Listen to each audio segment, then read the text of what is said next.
Play the trailer. Hey guys, thank you for joining us. I want to tell you about Duty. Duty is this larger-than-life character. His father happens to be the Emperor of Uranus, and his guardian is the general of Uranus's army. Imagine growing up as a kid with the burden of having to live up to those standards. So this is why he's on this journey to Earth.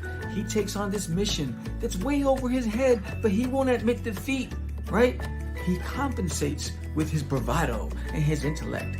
So he crash lands on Earth, and now he has to survive Earth's simple creatures, eventually getting into a house where there's a father and son and a dog named Herman, a Chihuahua, who believes that Duty is a talking jalapeno. That's where the real adventure begins. So I hope that you're able to pledge today and embark on this amazing journey. You're gonna love it, you're gonna laugh, you're gonna have fun, and the family will all embrace Duty. I hope that you do too. What's up, George? What's going on in the House of Craze tonight? In the House of Craze tonight, we have another live Kickstarter special with a special guest, Adam Wallenta, and his Kickstarter, Punk Taco. That's coming up next. Taco. Man, I'm kind of hungry. Let's get it.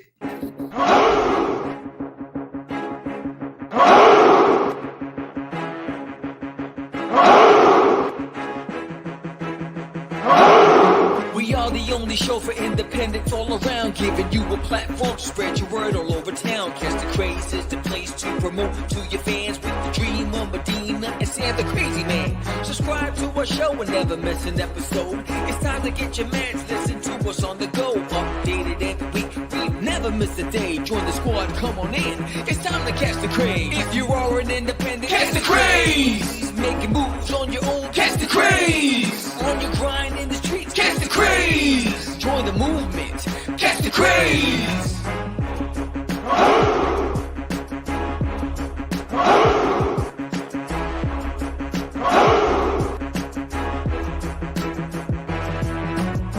Yeah, George, we did it again. Come on now. You know you want to do it. Catch the Craze.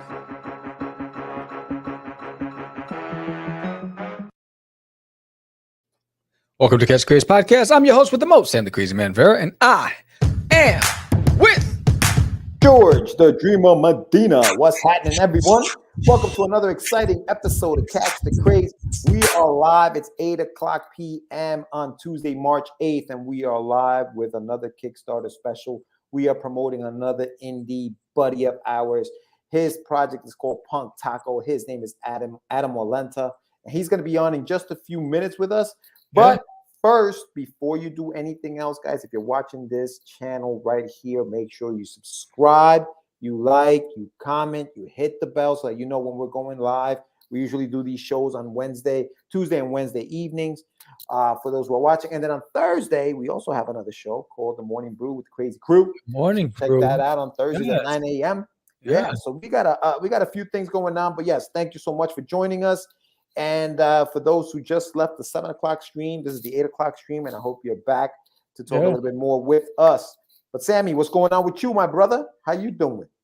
How you doing? I'm doing good. I mean, I'm excited. You know, the campaign's coming to a wrap. You know, we're down to the last 2 hours of the Kickstarter. And we're trending really well. So I want to say thank you to everybody who's been supportive of the campaign. You know, we're currently sitting at 85 backers with 2 hours to go. 100. What? Yeah, so yeah, 2 hours and 6 minutes. No, less than 2 hours to go. Less than 2 hours. Not a strong suit right here. Yeah. You know what? Hold on. Coge con the crisis. Hey, man. Man, let me tell you something, because I used to be very good with the math. Yo, I don't count to 3 anymore since I became a brompreneur. That's what it is. That's what happened. Now this is. See, I'm a little confused, man. It's 8 o'clock here in New York. Okay, it's 7 o'clock where you are. It's 7:04, Texas, right? My Kickstarter app says I have 1 hour to pledge to this campaign. What is going on? I should have 2. What's happening here? Yeah, on my screen it says 115 minutes. Yeah, my thing says 1 hour. You know what it does? It doesn't give you anything. It rounds it off to the 2s, right? So the whole number, right? So let's see, what do we got in here? Oh, so because it's under 2 hours, it'll just say 1 hour. Krista in his house. Oh, Because shoot. I am more like asking when George is finally going to get his oatmeal and scooter so he can make his bedtime soon. I got a Your whole scooter. life. Oh, Kicking the door, waving the fofo. All you heard was Chrissy, don't hit me no more. she's like, boom, guess who stepped in the room to cow. Damn. Jesus. Jesus. Oh Yeah. my So what God. happens is, Hi, Chris. if it's 2 hours, it's going to tell you 2 hours. If it's 2 hours and 30 minutes, it's still going to tell you 2 hours. If it's an hour and 45 minutes, it's only going to show you 1 hour on your app. But it's really because it doesn't give you the minutes. It only gives you hour. Gotcha. That's the other thing that they got to work on, because it's misleading. Because people could be like, "Yo, my app said it was this. I didn't know I had more than that. I didn't know I had more time. I thought it was over. Stuck in traffic. 8:05. I'm thinking 9:05. I'm done. I can't do it anymore. Johnny Blazing to his house. Johnny Blizzays. What up? Yeah. So So right now, currently, there is 113 minutes left of the campaign. Johnny sponsoring this show. Dude, say you should go like that. You brought in your mom. You know what? We're gonna have to talk about this, Chris. Oh, Jesus, she brought in mom. Holy cow! You're playing dirty, son. Remember what's his name? Kate? Was it Paz K? Paz? No. It was K Solo. Your mom's in my business. Oh yeah, she's in my business. Girl, that your mom's trying to end this. So currently, yes, we're at 85. That's pretty fantastic. I mean, again, another milestone. So thank you, everybody. So breaking records tonight. Breaking records. I was hoping more retailers would have come out. We had one retailer get the retail bundle. I was hoping more would come out, because I had a few of them that I've spoken to that said they would, but unless they're waiting for the final hour, anything can happen, because we still got, a little over 1 hour. So, we'll see. But yeah, it's been, the campaign's been one fun campaign. I'm excited. Listen, there was a lot that went into this campaign, and you know what? We forgot to mention even in the last show. Big shout out to the comic book shops that supported the campaign, who allowed us to go into their doors and put stuff on their shelves, not on their shelves, on their counters, so that people could come in and pick them up. So big shout out to the Spider's Web in Yonkers and New York Hardcore Comics in Dobbs Ferry. The power of knowing someone for almost 2.5 decades. He's like my brother from another mother. Be a bro. Wow, that's a long time, Chris. You're showing our age right now. Oh man, Jesus Cristo. Loco. But big shout out to those comic book shops. And there was a comic book shop in Jersey. I can't remember the name of the shop in Jersey. Is it A something Comics? A&S or A&S Comics? Yes. A&S Comics. Okay. Big shout out to them. If you guys are in that area, if you're in Jersey, if you're in Yonkers, if you're in Dobbs Ferry, hit up those stores, show them some love, buy some books. They're really, really cool people in there. So. Yeah. But big shout out to man. There was a lot that went into this campaign, and bro.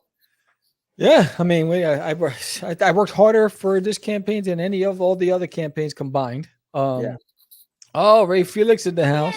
Ray, what is up, my brother? Past 9 o'clock. What's up, crazies? Yeah. I think this. Wait, hold on. Speaking of 9 o'clock, Sam, at 9 o'clock you will be on another show.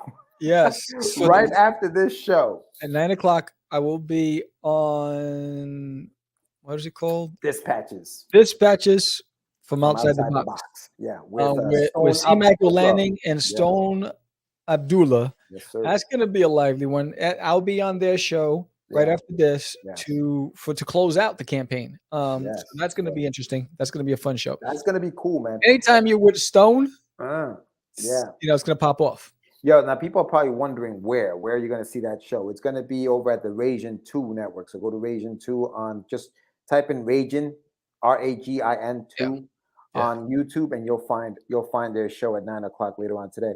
We'll probably play that. I'll put the link before we close up the show into the chat. If anybody wants to join us on that show. Again, C. Michael Lanning, a fantastic illustrator. Stone Abdullah, just a larger than life personality. I'd love to, be at a Comic-Con and go to a bar with Stone, because I'm sure that he will close things down because he's just hilarious. Hilarious. But yeah, so that's gonna be fun tonight. Yeah. Before we get our guests on the show, we'll play a bump for the girls for their show. Big shout out to Raging 2. Yes. Nita Lanning, she's doing big things in that network, guys. Big things. She's got content Huge over there. Huge. Paul Sammy, George B. Cole, my nephew. Yeah, I know. I got, it's like, this is what happens. I got to grind. Well, George is living La Vida Loca. What's wrong with a little bit of sleep? I'm just saying. I don't understand why people are hating on sleeping. Every day, I'm hustling. So yeah. So George gets you to chill while Sam is still grinding to the last minute. I'm going to close the bar down. That's basically what it is. I'm going to put the sign on the door, close for business. At the end of the campaign, at the final hour. So again, we got 109 minutes left. Yes. Can we make it to 100 backers, guys? We're 15 backers away. Can we do it? Like, I don't want to end it on like a weird number. Like, it's either 85 or 90. Like, I don't want it to end on like 87. You know what I mean? Like, imagine 99, just one shy of 100. That would be terrible. Like, let's put a nice even number. It was like, damn. She said yes. She said she would go to the prom with me. Then you go to pick her up. You see her leaving with Brad. Like, what the hell just happened? Or she said yes. You ready to go pick her up, and you ain't got no gas, and you ain't got no money. No, what are you gonna do? Oh, you done. Have that happened? What happened? Did you get my pledge 2 weeks back? No, you might want to just do it again. Didn't go through. Try it again. That would be the kind of laugh you have right now. I know, right? Sneaky. No, what was it say? In my car, I always leave singles and change. So I have like $20 in singles and quarters. I have a bunch of quarters stashed in the car. In the event that you break down, if you run out of gas, or you're gonna run out of gas, you're stuck somewhere and you need to fuel up. That's that extra change that I always leave there until my wife drives the car, and then when I go back in it, it's gone. Like, yo, what you it's $20 just sitting in here. What the hell is this? I want to use this. You guys are funny. Oh, say yes, and 25 plus years later, you get what? You get no comment. My God. You know what? We're gonna have to have a talk. I mean, I don't know. See me Thursday morning. I feel the love. Yeah, it's a little awkward now. It's special. It's like when mom and dad fight. Yeah, or get to the strip club, right? Of course. So so that's pretty exciting. But so we're good. What we're gonna do is we're gonna give a bump for our girls at Raging, and when we come back, we're gonna bring in our guests, and we're gonna be talking about some punks eating tacos. Let's go. So here we go. Where's the bump? Raging. Is this it? There it is. Bum. Hi everyone, Daphne Lage here. Join Nita Lanning and me on the Ragin' to the Vlogs show, where we talk about everything, nothing, and all the bits in between. Looking for hour-long conversations about indie comics, social media marketing, and crowdfunding, with the occasional rant and story time? Head on over to the Ragin' 2 channel on YouTube, Mondays through Fridays at 11 a.m. Eastern to join in the chat. Hit the button. What's up? There it is. Welcome to the Craze. How's it going, guys? Good, man. Yep. Excellent. Dude, I already love the hoodie, man. I already love the hoodie. Look at that branding. It's called branding, everybody. Branding. Hold on. Like it was a snowstorm or something. Yeah. I was trying to show off, and I pulled my It was worth it, man. That thing is badass. My wife doesn't like it because she says I'm like a billboard. But if we go anywhere, I wear it, and I am a billboard. Yeah, exactly. Nobody's gonna sell your book better than you. Exactly. You know what I mean? That's just a fact. Exactly. But we go hiking, and people be like, "Oh, I like your sweatshirt. What's Punk Taco?" I pull a book out the backpack. I'll sell them a copy on a mountain. No joke. No joke. I have my square with me, or I take cash. Whatever. I bring books everywhere. Every day I'm hustling. That's what I'm talking about. It's drug dealer style. You gotta have product everywhere you go. You gotta have product. I sold books on airplanes. Like people sit down next to you and they're friendly and they say, "What do you do for a living?" "Oh, this is what I do." And they're like, "Oh, I want to buy one for my granddaughter, or I want to buy one for my kids or whatever." Wow. You see? So Everybody listening. before I even get to the convention, I'm selling books. Everybody listening right now, that's how you do it. That's how you do it. When you're Adam, independent, it's the only way. thank you so much for coming on the show. For those who are watching, this is Adam Wallenta. He's got a book called Punk Taco, and you've done a few Kickstarter campaigns, right, Adam? Yeah, I've done a few. I've done them for both the Punk Taco books, and I also do music. So I've kickstarted some CDs, and I did Punk Taco 1. I did that twice because we ran out of the first print, so we made a second printing, and then we did Punk Taco 2, which is very late, but it's going to the printer next week, so we're excited about that. Good. And what is the age group, Adam? You know, that's a crazy question, because my son and I wrote it in a way that we wanted to be for all ages. Because in the typical comic market, it's regular comics or all ages. Right. But in the book market, where there's like, you know, Dog Man and these other books, they have 7 to 12 or 8 to 30. Like, so I get a lot of crap from editors and other people in the business, because they're like, well, you have to have a certain age group. Some of these words are too big for this age group, so it doesn't fit in. But my son was 5 when we started it, and he's a big reader. So I wanted to create a book that kids could grow with. I didn't want it to be just a comic that they read once and they put away. I knew that some kids wouldn't be able to get all the language, but their parents would read it to them and they would enjoy it. And then as the kids get older, they would pick it up again and they would take away something else from it. They would start to learn and read, because when I grew up reading comic books, they didn't have kids comics. You read Fantastic Four, and you had no idea what Reed Richards was talking about when he'd use these big words, and you'd go to the dictionary, you'd look it up, and you'd learn vocabulary. Yeah. And there was a ton of words in comics back then. I mean, I'm 48. So, you know, growing up reading comics from the 70s and the 80s, I mean, they were filled with words, and that's the type of comic I like, and my kids like those as well. Yeah. You know, nowadays comics they don't have as many words anymore. Yeah. You know, it's funny you mentioned that about the vocabulary, and that's how I learned a lot of vocabulary words. Yeah. It's just these big words in these comic books. I'm like, what the hell is Iron Man talking about? You go find out. Go find out what it is, and then you start building that vocabulary. And I think that's important. That's something you're right, it's missed. Right. So because we have, you know, a large vocabulary in the book, some people want to categorize it as, you know, for older kids. We still try to target the younger kids because of the message of friendship and empathy and compassion. And I got a really great compliment the other day. I do author illustrator visits with schools, and one of the teachers said to me, she was like, you know, and it was for a second grade class I was visiting. It was like 165 kids in this school in the second grade, and she was like, you know, I love that you use big vocabulary and the message in the book. And it almost brought me to tears, because I was like, you know, that's why I do this. I follow my own belief. Right. You know, if I would have tried to publish through another editor, they would have had me dumb down words, or they would have had me, you know, change the story. But we wanted to make it a book that kids could grow with and learn from and get something out of, other than just, you know, a laugh or two. So, you know. Yeah, you know, I feel like I jumped way ahead, and that's okay. I bounce all around, I babble a lot. But here's the thing, right? You ever sat down with some person and you just feel like you know that person? Like, I feel like that's Adam, right? Like we've known each other, but we don't. So let's tell everybody who you are, Adam. Who is Adam Wallenta? Introduce yourself to the audience. Let us know who you are. I'm an illustrator, an author. Sometimes I illustrate other people's books, but past few years I've just been working on my own. I've been working on Punk Taco with my son, which I created, you know, a few years ago when he was 5. Actually, it's been 5 years now. And I've been working in comics almost all my life. I've been working in publishing. I started out as an intern at Marvel Comics many years ago, 93. You stole my spot. And so I started there. Within a few months of being an intern, which back then internships, you worked for free. I know a lot of people now complain about that and they want to get paid. We worked for free. A few months in, I started getting paid. I became a professional colorist. So I started coloring Namor and then X-Men Adventures and a bunch of other books.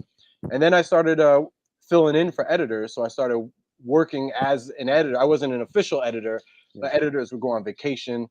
And I would hold down the office while they were, you know, so I was working on like the Marvel's reprint book you know, with Alex Ross and putting that together. And I was working on all different comics and stuff. So that's where I learned the business of making comics. My kids just came home. And so then I graduated college. And at that time, Marvel was going through some really shaky stuff. This is when they filed for bankruptcy. So 96, 95, 96, a lot of people were getting fired and stuff. It was real. Like, I still loved the company at the time. I loved working there. I would have stayed there all my life. But a lot of the people that I became friends with ended up getting fired. So those connections went away. And then I decided I wanted to do something different. You know, I loved independent comics. I grew up reading Ninja Turtles, all the black and white stuff, you know, hamsters, mice, whatever, Usagi Yojimbo, you name it. That was my stuff. So I knew I wanted to do something funny, and I started my own company. So I started doing black and white comics, released a bunch of stuff over the years. My first book I self-published in 96, 97, and I've been doing it ever since, all the way up until the 2000s when I started working with Public Enemy, and I started doing their comic. So I worked with Chuck D and created the official Public Enemy comic book series. This is before Marvel jumped on the hip hop bandwagon. And then they did all those covers, and they didn't even ask me to do one. Oh man! Yeah, I'm bitter. The only, you know, at the time, well, you know, I've been an MC all my life as well. You know, we'll backtrack. I MC as well. I was actually signed to Chuck D's record label for a long time. Damn, Adam! Recorded music with them and a bunch of other people. So I was like, I'm an MC. I've been working in this. I've been part of this culture all my life. I made the Public Enemy comic. Actually, I took the Public Enemy comic up to Marvel and sat down with Joe Quesada before we published it ourselves, because I had another friend who was an editor there. He was like, bring it over. And then I brought Public Enemy the comic over to them. And then he sat me down with the lawyers, and the lawyers was like, well, you have to pay us, I forget, it was like $50,000 for them to publish the book. What? And I was like, nah. I was like, I could do it myself, and I don't have to worry about permission and have you guys tell me what to do. So Chuck and I decided to just do it ourselves, and then we went in that direction. Wow. So it could have been a Marvel comic, but we decided they wanted upfront money. They wanted us to pay them to put it out. That makes no sense. Right. So we didn't go that route.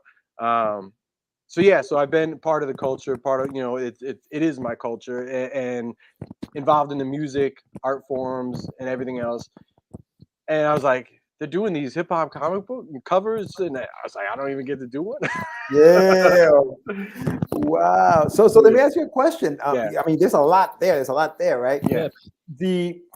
I like the font of the thing. Now it has a very hip hop kind of like graffiti, kind of like. Did you tag up back in the days? Was that? Yeah. Not a lot, because, you know, I was too scared of going to jail. I'm still painting that wall. I can't lie.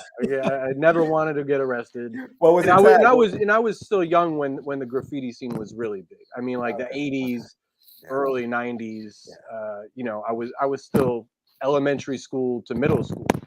So and then you know, I graduated high school in 92. But, you know, so for me to be out there, you know, I did stuff, but very cautiously. When did you?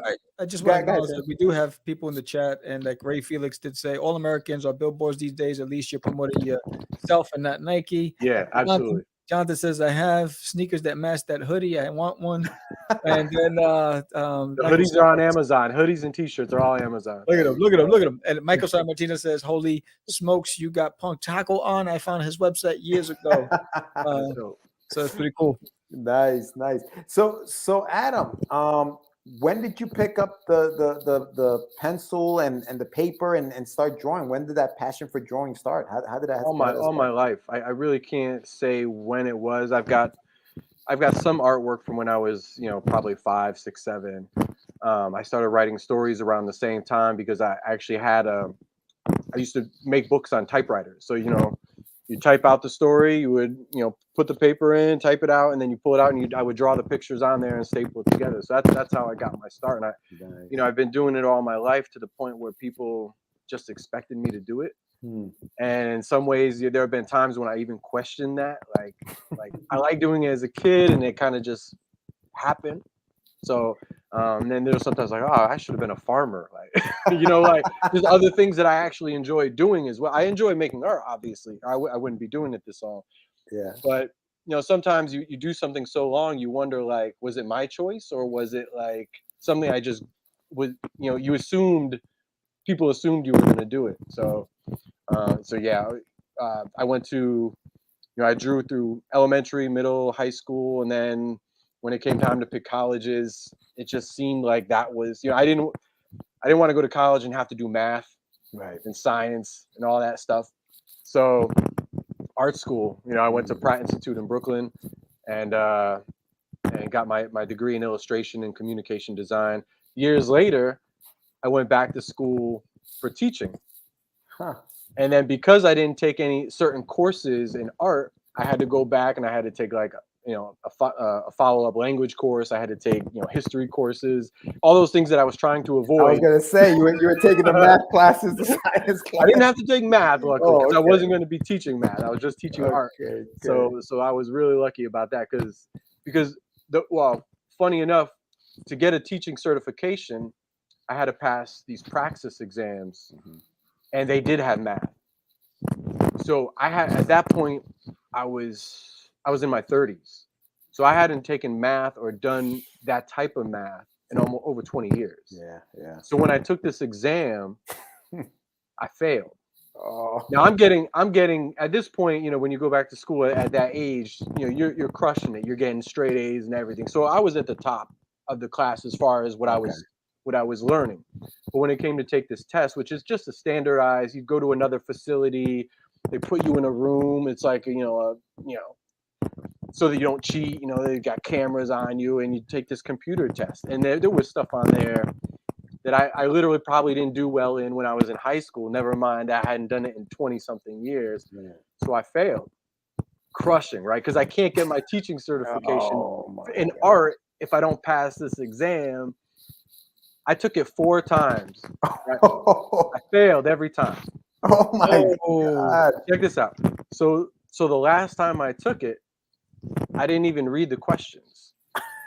A, B, C, A. I passed. No, get the hell out of here. What? Yeah, man. Oh, you should have done that the first time around. So the other time I was like studying with my nephews, right? Kids in, high school, or brushing me up on things. And I was sweating, trying to remember all this stuff that I had forgotten, or not even been very good at in the first place. Right. And that's morally, humiliating when you have like a child helping you. But dude, see, that's what I was told. We were talking about that. I think it was earlier today, where like sometimes when you don't care, when you stop caring about it, that's when you excel. When you care so much, it's like you put all this pressure on yourself. You freeze in that moment. You just gotta go in there and be like, you know what? Whatever. It also doesn't say much about these standardized tests. Like you just don't know like what's legit and what's not, because at the end I was just like, F this, I'm just gonna guess. You found the pattern. You beat the pattern. There was like a pattern and you beat it. That's funny. Someone will watch this now and take away my certification. So are you still teaching today, Adam? No, I don't teach. I used to teach middle school, but I stopped and went back to freelancing. So, but I actually want to go back, because doing all of these author illustrator visits with the kids, I really love, and I enjoy like talking to them and teaching them, and I do miss that aspect of teaching. Not a big fan of like the testing and having to follow some of these things that the schools have to go through, but connecting with the kids, like it's an awesome feeling. So if I could share the joy of art and making art and writing and stuff like that, I would like to do that sometime. Who were some of your influences in your art?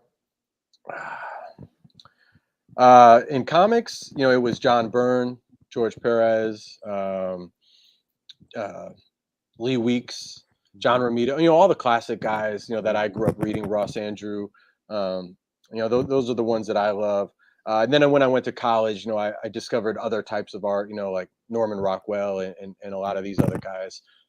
So I have a pretty wide variety of artists that influence me. I don't draw or paint anything like them. I was gonna say, so what's your style like? If I could, I would do oil and watercolor. Those two. I love painting. It really relaxes me. I would love to to do more stuff like Alex Ross. But I don't paint. I'm not that tight. Yeah, Like his level of realism is incredible. ridiculous. Yeah. And I love his stuff. And going back to the old Marvel days, like holding that stuff in my hand and seeing it, it's just like nothing like it. It's incredible. You could just stare at it and study it. Were you coloring digitally back when you were coloring for Marvel? No. Yeah. We used to color on just Xerox paper. So they would take I have a piece of this isn't my artwork. It's just something I have. Mm-hmm. The artwork is done this size. We'd scan it down 65% on a regular Xerox, crappy Xerox paper, and then you would color it with Doc Martin water dyes, and then you'd have to label everything. So depending on the book, you would be able to put towards the end, you would have different grades of books. So you'd have like a regular book, then you'd have a gold standard book, and I guess they had like a platinum or so. I forget the actual codes. Mm-hmm. The higher the book sold, the more effects you could put. And the effects are like color holds on laser blasts or gradients, in the sun or stuff like that. Or if it's just, if it's a low tier book, then you can't do any of that stuff. So if it was yellow, you would have to mark it, Y100, mean 100% yellow, or Y50 if it was a light yellow. Or if you were making green, you'd have to put Y50 C50s for cyan. And so you'd have to mark every color down. Sometimes you would do it on like an overlay. That some people would just do it right on the thing, so it was all marked up, and then they would send that out to the color separator. That explains when I got some art pieces and I would see those markings on the page, and I'm like, what? I wonder what that's for. So you bought some colored pages? Yes, like yes. That's incredible because we used to just throw them away. Oh, I had some. He's like, you actually paid for that? and like you just never thought anything about it because you had so many. Right. And at the time, it wasn't a thing, right? And I regret that completely because I don't have anything to show my kids or anything. Like it breaks my history. heart. It's history. It is. And since then, I save everything. And my wife is like, "Oh, you're a hoarder." I'm like, "No, like I save like ticket stubs. I save everything. Like it's crazy." But, oh man, I really regret. That's one thing that I regret from that time period. And another thing I regret is original artwork was cheap back then. Like there are pages of original artwork that have my name like in the credits, on the board. I wish I would have bought that stuff back then because I didn't do a lot. So there's a very limited amount that have my name on it. And a few years ago, I was hunting down a piece. I colored a New Warriors book, and it's a beautiful speedball page, and I wanted to buy it. I couldn't find it, and then it sold for like somewhere else for like real cheap. It was like $400 or something. I was like, I just missed it. Like someone put it online, and I was like, it's like I want that. Not for me. I mean, it's partly ego, but it's like it's something to hand down to my kids. I was like, right. I did that. Yeah. Right. It's a great way to find things. It's using the Google alert system. There was a watch I wanted, right? But the watch was way out of price, right? And so what I did was I put it in the Google search system to alert me when it goes down to a specific price I was looking for. Oh, okay. Like a year and a half later, I got the alert and I scooped it up. Snatched it right? up. You know what I mean? But and it works all the time. Yeah, I do have an alert with I think like Heritage or one of the auction sites. So if it ever goes up again, right. I'm gonna have to sell the car or something. So let's circle back to Punk Taco. Where did it come from? Punk Taco was a name. I just had the name rattling around in my head because it was one of those things where I was hanging out with my nephews when they were really young. They were probably like 4 or 5. And I don't know if either of you have kids, but sometimes you say things and then they interpret it differently. So I had said something and one of my nephews was like, "Did you just say Punk Taco?" And like everyone started laughing. I was like, "No, but that sounds really funny." So the name had been rattling around in my head for years. And then finally I had my own son I had one at the time, and I was hanging out with him playing. And we were just, on the floor playing action figures, playing Lego. And I had already been, I have a 200-page graphic novel that's just sitting on the shelf. It's all penciled. I'm in the process of inking it. And I had said this name to him, and he started laughing. He thought it was funny. Then next thing you know, we're just coming up with ideas. He's giving me ideas. He's sketching them out. I'm drawing with him, and we're going back and forth. And that's how it came to be. Like, real simple, just like a father and a son just laughing. That's cool. Thought it was funny, and then I was like, you know what? I want to capture this moment. I took the other idea, I put it on the shelf, still on the shelf, and I started working on it with them. And it took us, several months to bring it to life, to come up with, a solid idea. A lot of it, like, we didn't use right away, so we put it in the second book and the third book. That's fine. And then, and we just started working on it and bringing it to life. I had to get some help, some colors help. And originally I thought like I would bring it to another publisher, because Dogman was big and all these other books.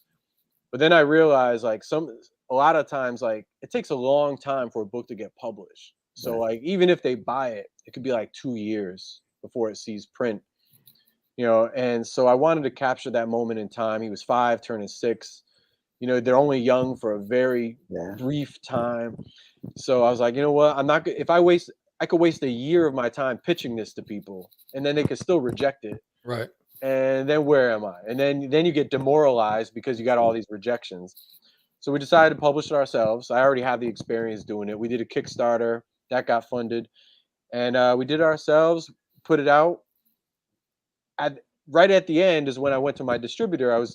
For 20 years, I've been distributing books with Diamond. Now I got this beautiful 8x12 hardcover. You can see it in the back. It's what I consider to be the best thing that I ever published, even though I love the Public Enemy stuff. But, I grew a lot since then. I love that. I'm very proud of all of it. But they rejected it. They're like, no, we can't. We don't know what to do with this. Wow. So that was crushing, because now I have this beautiful book. I've got all these books coming from China, on a boat to my house, thousands of copies. I got no distributor. Damn. So now I got to handle all that myself. Wow. So, and this is, my son's watching me have to handle all this, and we're working together. We're going to conventions. The book comes in. We're hitting all the conventions and selling them. You don't know what people are going to think. I like it. My son likes it. My wife says she likes it. But you don't know what people are going to say. So until you get out there and put it out, and people are enjoying it. My friends' kids, my son's friends enjoy it. But then we go to all these conventions and kids are enjoying it. Right. So we're getting, we're pretty happy about this, and that's when we start submitting it to like the awards. At this point, we're selling a lot of copies. We still don't have a distributor. I start to think, oh, maybe I'll find an agent that could pitch it for me, get it to a bigger publisher. But we're still not sure about doing that. The first thing we submit to is an award called the Kids Comics Award, which is out of Ann Arbor, Michigan. They have the Ann Arbor Comic Arts Festival, and we get nominated. We're nominated alongside I forget who, but big publishers. Like Scholastic and Graphics, and First Second. We're the only independent book. And then around the same time, we submit to the Ringo Awards, and we get nominated for that, for Best Kids Comic or Graphic Novel, which is crazy. Yeah. And like, to be an independent and to get nominated for any of that stuff is amazing. Sure. And so the first award show that my son and I drive out to Ann Arbor from Connecticut, because that's where we were living at the time, where we're from. We drive 16 hours to Ann Arbor. It's a weekend show. The awards show is on Sunday, which is Father's Day. And so we're excited, and it's all voted by kids, this award. So we're excited about that. You don't have to worry about industry people or people who are more popular, because all the kids are, and we win. And so, which is crazy. That's fantastic. And like some of our heroes are there, like Ben Hatke, who does Mighty Jack and a bunch of other great children books we love. Richard and Wendy Pinney are guest of honors there, from ElfQuest. Yeah. So it's amazing. So that's a huge, a major experience for us, to win on Father's Day, with a book that you created with your son, and to win this award. It is, it's not like, for some people it may not be a big deal, but for us it was. That's huge. And then we went out to Baltimore. We drove down to Baltimore, or no, actually at that point we moved out to California, because my wife had gotten a new job, so we moved out to California, and we flew out to Baltimore. And we went to the Ringo Awards. We had a great time at the convention. That's like one of our favorite conventions. And the award show doesn't start till real late. It's like 8 or 9 o'clock. I forget what it was. So my son's excited because he loves staying up late. He just thinks it's great being in that type of environment. and they do the kids award the last. So it's like, I forget, it seemed real late. I forget exactly what time it was at this point, 11 o'clock at night or something. Wow. Like that. And I was going to say, if it's 9:15, it's late for me. You know what I mean? Like exactly. Just the worst. And so we won that one, and it was Tom King and Mitch Gerard who gave us the award. They did the whole presentation, and everything. I think I said his name right. And so that was amazing. And you know, again, we're up against like Scholastic Books and Graphics and First Second and big publishers. And you know, we go up there, and I get to go up with my son, and you know, we accept the award, and you know, said thank you to everybody, and then you know, we get like a standing ovation for some reason. I don't know if they were just happy the show was over, or that we kept the speech short or whatever. But you know, like, you know, that was just an amazing experience to have with my son. That's you know. great. That's Yeah, great. Michael. Well, I just want to say hello, Ted Davies. Thank you for joining us tonight. Michael Sammartino says, "Have you considered opening up a taco restaurant? Punk Taco sounds like a place he would eat. Maybe a food truck." He also says that he also likes ElfQuest. I think Anibal was on here too, right? Anibal, yes. Welcome, Anibal. There actually is a Punk Taco restaurant in Lansing, Michigan. Oh, really? Yeah. Yes, so when we were out there, we didn't get to go to it, but we had heard about it. And then luckily, like, you know, we got all our copyright and trademark information before they opened up, because it was like, wait a minute, like, I don't want to get sued or anything like that. But so yeah, I look at their tacos on Instagram. They look amazing. So I do want to show up there with the sweatshirt on and get some tacos. Yeah. But anyways, I say all that, and when I do like the talks with you know, with the grade schools and everything else, I always tell them about our journey, just like I told you guys, and I never say any of that to like brag. Right. The reason why I try to tell people that is because, you know, it's hard for independent creators. You know, there's so many obstacles at every turn if you try to do it yourself, you know, whether it's distribution or people just turning up their noses. Like back when I started publishing, I started doing black and white comics. And no joke, people came up to me and said, this is cool. I'd buy it if it was in color. Right. So then I made more money. I started publishing in color. Sure. People would come up to me like, oh, this looks awesome. I wish it was an image book. All right, so now is it in diamond? But I'm not with image. Right. So like you can't win, right? Like we used to get that all the time. Do you have distribution? Is this in diamond? Can I get it at a store? It's like, you can get it now. Like, it's right here. Just get it now. Here you go. The book is ready. Right. You know? But you're right. There is that, you know, you have like to jump through hoops and hurdles. And after we won anyways, the reason I say and when I'm speaking to kids, I try to tell them, like, you can do this. Right. Like there's no age limit. And I tell this to older people too. Like, I see a lot of older people like, oh, I'm bored, or I wish I would have done this. I'm like, what's stopping you? You know, I'm 48 and I'm still learning and I'm still growing and still, you know, still hopefully trying to, you know, make it or improve at least. So you're never too young and you're never too old. And you can't say, oh, well, I'm independent, so I can't win this award. You know, like I can't go up against books that are, you know, because the books that we went up against, you know, they sell hundreds of thousands of copies. Sure. You know, our first print run was 1,000. Right. So, you know, the fact that we were able to pull that off is incredible, because obviously not that many people read our book. Right. But you brought up a great point, because I remember when George and I were at San Diego Comic-Con, and an agent came over and so, you know, he said, how's it going? I said, we're having a great weekend, blah, blah. Well, how many books you sold? And for us, maybe a couple hundred. And he's like, oh, well, you know, over at Top Cow, they sold like, you know, 2,000. I was like, we're not Top Cow. Right. You know what I mean? We're just, you know, so you got to play in your own sandbox and build from there. You know what I mean? And so there's always going to be these unrealistic expectations on the new guy that's grinding. But what I like about what you've done is that your grit has guided you to this point where, even with the obstacle of being stuck with all of these graphic novels, that you're like, what am I going to do with this? I don't have a distributor. You're still muscling through it. And that in itself is the hero story for anybody who's trying to break into indie comics. Yeah. Now that I've learned a lot more, you know, I do try to tell people that have a great idea or a great book, if you can get an agent first and get a publisher, go that route. Right. Like, don't think that you have, like, you know, I don't say independent. I don't wear it like a badge, like independent or die. Like, if a big publisher wants to hook up, you know, and we can take it further, you know, to a bigger audience, like, I would love that.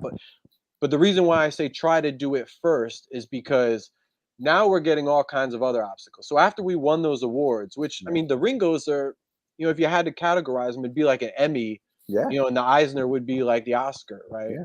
You know, so it's a big deal. So Diamond ended up coming back to us and be like, oh, well, we'll distribute the book now. Yeah. I was like, all right, well, I got this second printing coming in. That's cool. You could help me, you know, unload some copies. Shortly after that, the pandemic hit, and Diamond went ghost. Yeah. Yeah. And so, like, they not only did they went ghost, we were in previews, and then that's when the pandemic hit. So, like, stores were literally shutting down. Yeah. Like, it was just bad luck at every Damn. turn. Yeah. So I didn't hear from them from like 6-7 months or something. And then at this point, like, I'm ready to curse somebody out. Like, you know, we had purchase orders. I have stores ordering. Where's my purchase order? I don't even have I had to start a whole new ID, like, for them. And I didn't even have, like, the login information to go into my own account. I had to start a whole new account with them. So, like, they're like not responding to emails or anything. And then out of nowhere, I get a purchase order for, like, I forget what it was, like 200 copies or something like that. It meant nothing, especially when they take 60%.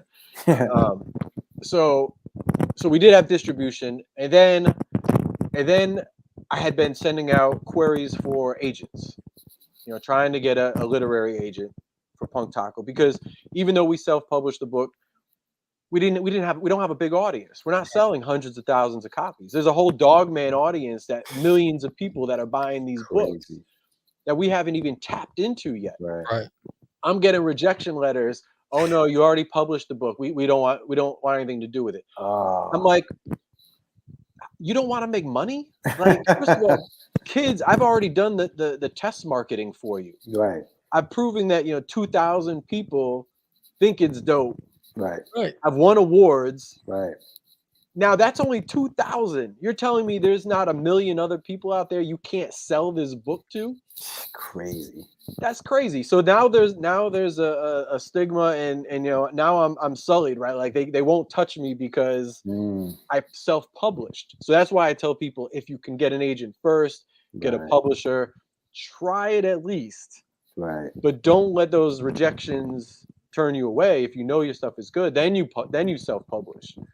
Because now I'm dealing with the fact that I have a book that, to me, I look at as a series. To me, like Punk Taco, I want it to be like Ninja Turtles. Like, I want to publish not an adult version, but, you know, like a version that teenagers like. But then you could publish a version that are just for little kids, like they used to do with Archie Ninja Turtle, you know, like the Archie books. Yeah. And then you can make it into cartoons, and then you can make it into novels or whatever. It's not just one thing, but they only look at it as, like, in a box, like one thing.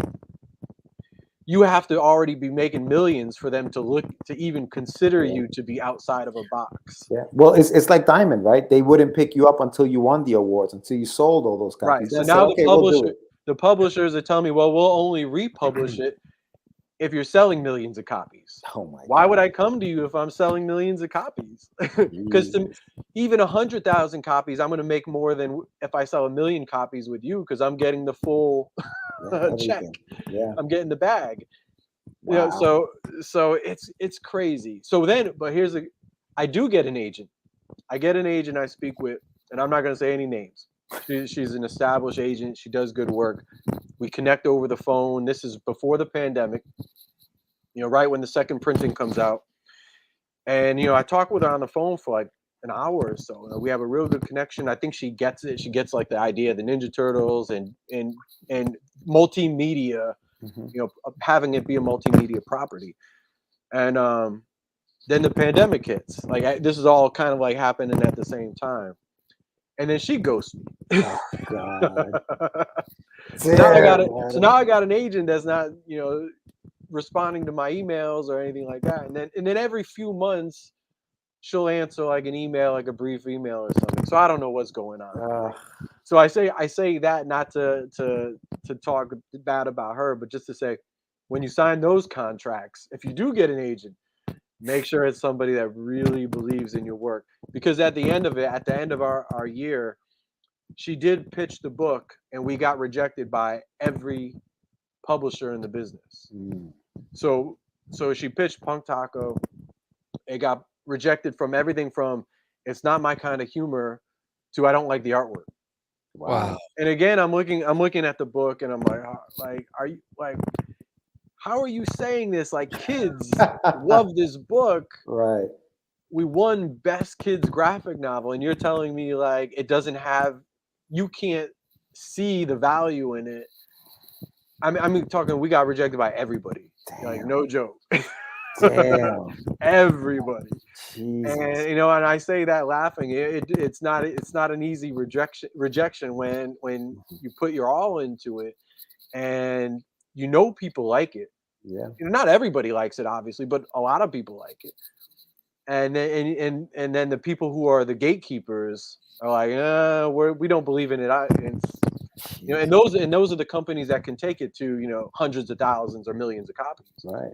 I want to be in Target or these type of stores. But again, it goes back to what you're saying. We don't let that stop us. Right. It hurts, but you keep going. So Yeah. I say this about the rejections to let people know that it happens, and learn from my mistakes. Try to pitch it, get an agent, pitch it, and then if it doesn't work, then you do it on your own. Right. That way you don't make the same mistakes I have. If you have a great idea and then nobody will touch it because you self-published it.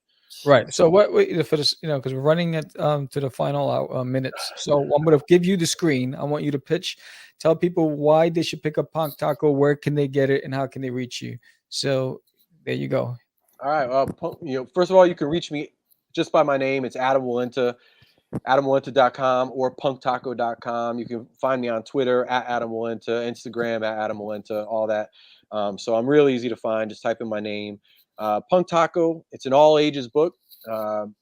We've had people from kids, kindergarten, all the way up through high school and beyond. I've had adults buy the book at conventions and tell me they love it. I've had teachers buy the book that teach at the elementary level, at the high school level. They use it to teach empathy and compassion.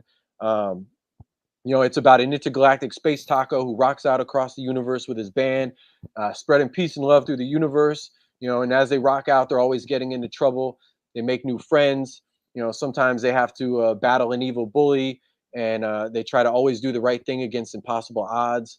So it's really a book about friendship, compassion, and doing the right thing. And we hope you pick up the book. It's independent, but as you can see in the background, we made a book that hardcover, beautiful full color. You can see some of my son's early Punk Taco illustrations in the beginning of the book. It's got 2 stories in it, and the main story, and then in the back there's a story that my son did all the artwork on. So it's a really great book. It's not something that you read once. You could put it on your shelf. You could hand it down through generations. Our family have books that I grew up with as kids, and I kept them, and now my kids read them. So we wanted to make a book like that. So we really appreciate everybody's support. You can order it on punktaco.com. I autograph the books, I personalize them, comes with bookmarks, stickers, or you could get it on Amazon. There's a little bit of a discount, and they got free shipping over there. But if you want them personalized, Punk Taco 1, we got like 375 copies left of the second printing. And then we're taking pre-orders for the second book, which will be out June 15th or June 22nd, sending it off to the printer next week. So we're doing pre-orders now, and they're about half sold out. So hope you check them out. Awesome, outstanding, brother. I mean, we gotta have you back on the show. Yeah. Wealth of I babble a lot, so I apologize. But no, exciting what you're doing. Keep doing what you're doing. Thank you for being on the show. And you guys did a Kickstarter, so you got funded, right? Yeah. We're the last hour right now. Congratulations 5 on that. minutes. Thank Yes. you, man. Thank you. Yeah, Adam, retweet. you're welcome anytime, my brother. You know that. Thanks. Anytime you need someone to babble, just Let's do it. Let's do it. Yeah, there you go, Great brother. book, man. Great book. I got to check that out. Thank you for coming on, appreciate brother. it. Thank you very much. Have a great day, guys. All right, Peace, man. brother. Take Night. care. All right, so that was Adam Wallenta. That was Punk Tackle. And again, thank you, Creators Outlet. Thank you, San Martino. Thank you, Ted Davies. Thank you, Johnny and Anibal Arroyos Capoyos, Ray Felix, Krista Joy. So again, remember, we're down to the last 65 minutes. Can we get to 100 backers in 65 minutes? We're at 85. This is a milestone. It's the most we've ever been at. There's an alien in my toilet. It's funny. It's for all ages. It's entertaining. It's educational. With that said, I'm getting ready to go on C-Mac Landing show. Dispatches from outside the box. That's a tough name to remember. I sent the link in the file. With that said, I am Sam the Crazy Man Vera. George the Dreamer Medina. And we are out. Where's the outro? It's just easy. It's not. No, it's talking about my friend Acquisa. Say my name. Right? This is what you were thinking? Oh, How he described me? He said, I'm the What? Catch the Craze. You're listening to Catch the Craze. You're listening to Catch the Craze. To Catch the Craze. You are listening to Catch the Craze. This is Craze. You're listening to Catch the Craze. Candy girl.